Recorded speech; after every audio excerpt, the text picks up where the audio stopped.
దక్షిణాదికి ఇప్పటిదాకా ఉన్నటువంటి సీట్లు లోక్సభలో 129, దేశవ్యాప్తంగా 543 గాని 129 ఉన్నాయి. ఇప్పుడు చూపెడుతున్నటువంటి ఈ అంటే 23.8%. ఇది కాంగ్రెస్ టైంలో స్టార్ట్ చేసిందే కదా, స్వతంత్రం వచ్చాక వచ్చిందే కదా. దక్షిణాది అంటే ఏంటి? కేరళ, తమిళనాడు, తెలంగాణ, ఆంధ్రప్రదేశ్, ఈ రాష్ట్రాలకు సంబంధించి పాండిచ్చేరి ఇవి.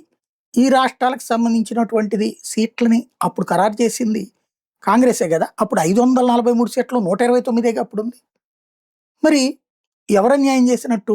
ఇప్పుడు బీజేపీ వీళ్ళు ఇప్పుడు 816కి తీసుకెళ్తున్నారు దేశవ్యాప్తంగా. దక్షిణాదికి ఇప్పుడు ఈ రాష్ట్రాలకి 195 సీట్లు వస్తున్నాయి.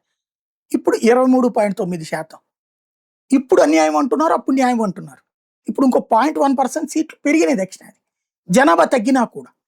అయినా ఇది అన్యాయం, అది న్యాయం ఎట్లయిందోనే అర్థం కావట్లేదు.